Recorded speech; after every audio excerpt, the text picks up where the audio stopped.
Bonjour, Eric Gibaud, ericgibaud.com, et aujourd'hui je vais te présenter ce kit de filtres de KF Concept. Dans ce kit étui bien sympathique, tu as des filtres magnétiques, il y a 4 filtres, un 3 stop, un 6 stop, un 10 stop et un dégradé de 3 stops. Donc on va voir ça en détail, je vais l'essayer sur mon OM1 de OM System. Donc on va voir la qualité, les résultats et tout ça. Alors ma vidéo est sponsorisée par Arvia qui nous présente son forum photo, donc forumphoto.com, où tu peux t'inscrire gratuitement, partager tes connaissances, poser tes questions, répondre aux questions des autres. C'est un forum qui est nouveau, donc il n'y a pas encore beaucoup de contenu. Moi-même, je y participe en mettant. Donc, je t'invite à participer et partager tes idées, tes connaissances et tout ça. Et n'oublie pas aussi les formations de Arvia, écoledephotographie.com. Mais je parlerai de tout ça en fin de vidéo. Allez, c'est parti. Alors, souvent, on me pose la question, qu'est-ce qui est mieux? Les filtres circulaires ou les filtres carrés avec un porte-filtre? Eh bien, tout dépend de ce que tu veux faire. Moi, je préfère les filtres carrés quand j'ai le temps parce que ça va me permettre de placer précisément l'horizon quand j'ai les filtres dégradés. Par contre, quand tu es en excursion et tout ça, si tu es accompagné, monter un porte-filtre, le machin, le tout ça, l'espace que ça prend et tout, c'est pas aussi pratique que ça. Donc ça, c'est vraiment la réponse à beaucoup de gens qui font des excursions, des balades, qui ne veulent pas emmener plein de bazar, mais ils veulent un truc pratique que tu peux passer dans la ceinture de ton pantalon si tu veux, ou l'accrocher quelque part. Et là, tu as tes 4 filtres et tu peux vraiment faire des trucs sympas sans transporter tout le bazar. Après, c'est une question de choix. En photographie, c'est toujours une question de choix. Voilà. Donc, ça, c'est une super réponse aux gens qui font de la balade, du trekking et tout ça. Donc, on va voir en détail le contenu et les résultats. Alors, si jamais tu voulais me filer un coup de main et que tu allais acheter du matos photo, si tu le fais chez Digit Photo, ça serait vraiment sympa. Là où ça marque code créateur, tu marques Gibaud et ça me file une petite aide. Si tu as un code promo, tu peux aussi le mettre, c'est pas incompatible, donc tu marques aussi le code promo et tu profites des deux, de me filer un coup de main et de recevoir ta promo. Voilà, donc merci beaucoup et continuons. Alors dès qu'on voit la petite poche, on se rend compte de la qualité. Alors tu as un rabat magnétique, c'est cool.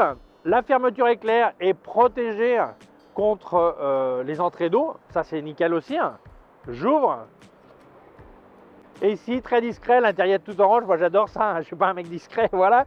Eh bien, tu vas trouver plusieurs choses. Ici, tu vas trouver le filtre dégradé, comme tu peux voir. Il n'y a qu'une partie qui est plus sombre. Alors, ce qui me plaît, c'est que ce n'est pas un dégradé qui est juste au centre.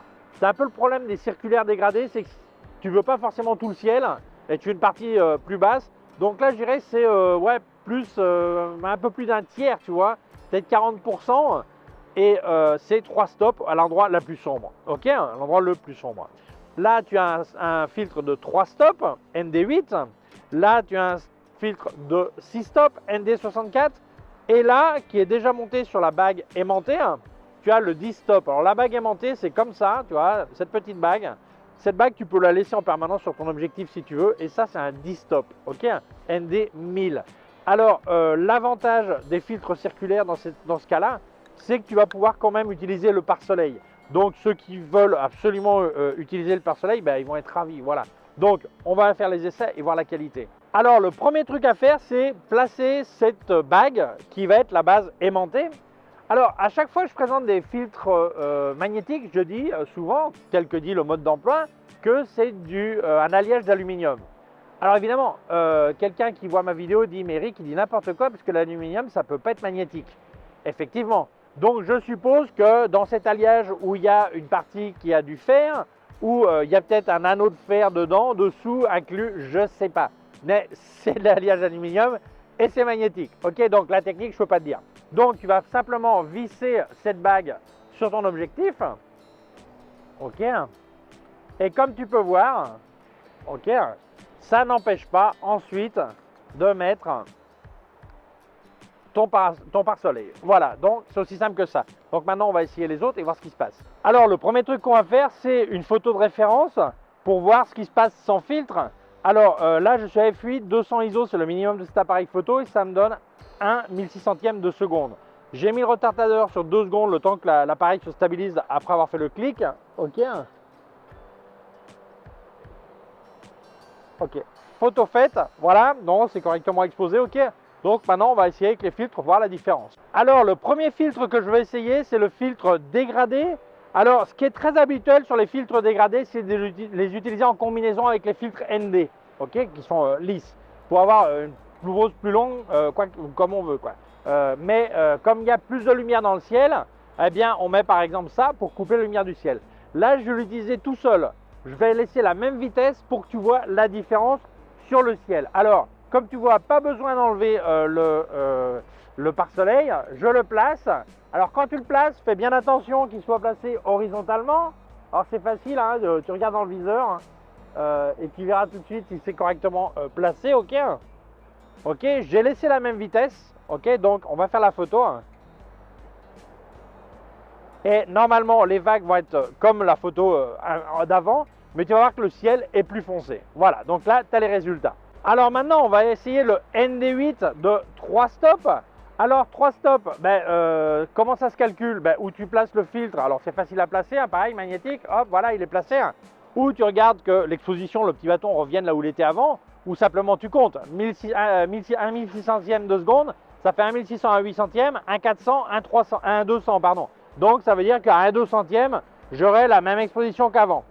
À cette heure-là, il n'y a pas de nuages, ça ne change rien, ok? Quand tu fais ça tranquillement, s'il y a des nuages, ça pourrait changer. Mais dans ce cas-là, pas de problème. Donc je fais ma photo, ok?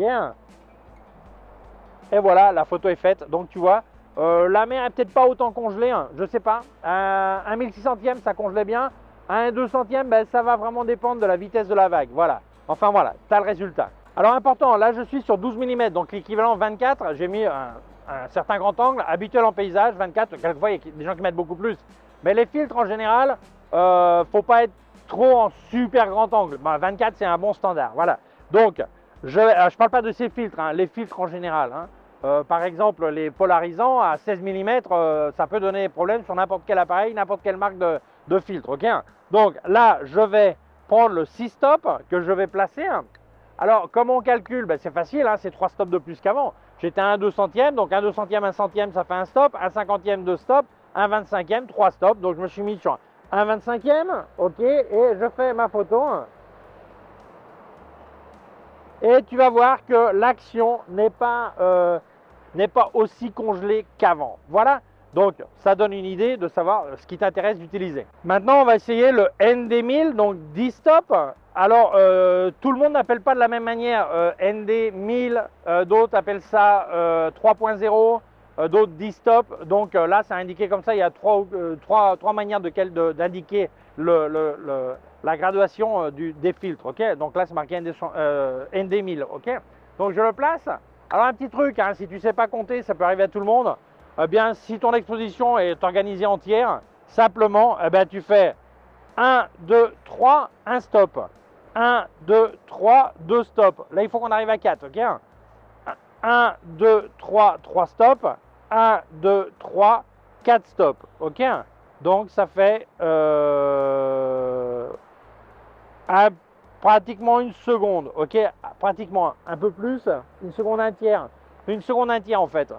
Mais bon, j'étais peut-être pas exactement au départ, donc je vais faire la photo comme ça. Oui, parce que de 6 stops à 10 stops, il y a 4 stops, ok? Bon, je fais la photo. Là, j'ai mis sur une seconde, ok? Pour qu'on voit bien l'effet. Bon, j'ai pas d'avis de cramer, hein, donc ça va, ok? J'aurais peut-être pu faire une seconde et un tiers, je sais pas. Faut regarder, ok? Donc, parce que quand on fait une démo, normalement, il faudrait partir depuis un chiffre tout rond. C'est plus facile d'arriver pile. Voilà, mais donc voilà, j'ai fait la mesure. Regarde le résultat, tu vois, là, ça commence à être plus soyeux, comme on dit. Alors, que se passe-t-il si pour moi, une seconde, c'est pas suffisant? Je veux vraiment un temps de pause plus long. Là, il est midi, donc le soleil est pratiquement à la verticale. Alors, midi, pas exactement solaire, ok? Ouais, je sais pas quelle heure il est exactement, voilà. Enfin, il n'est pas complètement à la verticale, vu les ombres, mais bon, il est bien en haut, voilà. Simplement, je peux empiler, mais rajouter par exemple le 6 stop. Donc, comment on ferait? Comme j'ai fait avant, tu comptes 1, 2, 3, 1, 2, 3, 1, 2, 3, 1, 2, 3, 1, 2, 3, 6 fois, tu vois. Et là, je suis maintenant sur une pause qui m'annonce 40 secondes. Donc, je vais regarder et je vais faire la photo. C'est parti. Alors, 40 secondes, c'est le temps qu'on parle, toi et moi. Parce que, comme tu n'as pas encore parlé, ça va être ton tour. Non, je rigole. J'aimerais qu'on puisse discuter ensemble, ça serait sympa. Alors, là, tu vois, le gros avantage des filtres magnétiques, c'est que c'est pratique. Tu mets ça rapidement, t'empiles, c'est reparti, tout ça. C'est super pratique, ça prend pas de place. Alors moi, je continue à penser que quand tu veux faire vraiment beaucoup de paysages en plaçant précisément la graduation de l'horizon, ben, un filtre carré c'est mieux. Mais j'en ai présenté d'autres, tu as vu le bazar que c'est, hein. Donc ça dépend vraiment de ta situation pour faire des photos. Donc moi je pense que ça reste un très bon compromis. Et le fait qu'ils aient mis un dégradé, qu'on va faire une combinaison juste après, ben, je trouve ça pas mal. Donc on va voir la photo, le résultat, voilà, c'est fait. Ok, regardons. Voilà, ok, je regarde. Ok. Donc tu vois, c'est quand même beaucoup plus soyeux avec 40 secondes. Alors, on va essayer une combinaison. J'ai viré le 6 stop, j'ai laissé le 10 et on va mettre le dégradé, ok, pour couper la lumière dans le ciel et voir qu'on peut combiner parfaitement deux filtres, donc le 10 stop et le dégradé. Je suis revenu sur 1 seconde d'exposition, ok. On y va. Ok, donc tu vois le résultat. Là, le ciel est beaucoup plus foncé. Voilà. Alors dans ce cas, cet objectif a un diamètre de 62 mm, donc j'ai les filtres de 62 mm. Évidemment, il faudra que tu choisisses en fonction de ton objectif. Alors si tu as plusieurs objectifs, il y a deux options. Ben, une, c'est d'acheter plusieurs kits suivant tes diamètres, ce qui n'est pas spécialement économique. Deuxième option, c'est prendre le plus grand possible et après mettre une bague d'adaptation. Mais dans ce cas-là, tu ne pourras plus mettre le pare-soleil. Enfin, moi, je pense que ce genre de kit, l'idéal, c'est si tu as un objectif tout-terrain, celui-là que j'utilise de tout-terrain, eh bien, tu prends directement ce diamètre et utiliser ces filtres pour cette situation. Voilà. Enfin, c'est à toi de voir. Mais n'oublie pas, si tu vas acheter, prends le diamètre qui correspond à ce que tu as. Ça serait logique. Alors, je vais te donner des données techniques, mais la donnée visuelle, tu l'as eu parce que tu vois les photos et tu peux juger. Alors, moi, ce que j'ai remarqué, c'est que comme beaucoup de filtres ND, quand tu les mets, ça devient un petit peu plus chaud. Alors, est-ce que c'est un problème? Non, en numérique, puisque ça se corrige en post-production si tu veux. De toute façon, quand il y a beaucoup de soleil, on aime bien que ça soit un peu plus chaud de toute façon. Donc, pour moi, c'est pas un problème, mais c'est complètement corrigible. Le problème, c'est quand tu as des filtres qui ne sont pas uniformes. Dans un endroit, c'est plus chaud, dans le parti, c'est plus froid, il y a des taches, comme ça. Et là, ce n'est vraiment pas le cas. Je n'ai pas observé non plus, même en empilant des filtres, de vignettes. Donc ça c'est positif. Donc on va regarder les données techniques pour avoir toutes les informations dont tu peux avoir besoin. Mais la partie optique, tu peux la juger toi-même. Moi je la trouve très bien. Voilà. Alors ce système est complètement compatible avec les filtres magnétiques qu'a déjà KF Concept.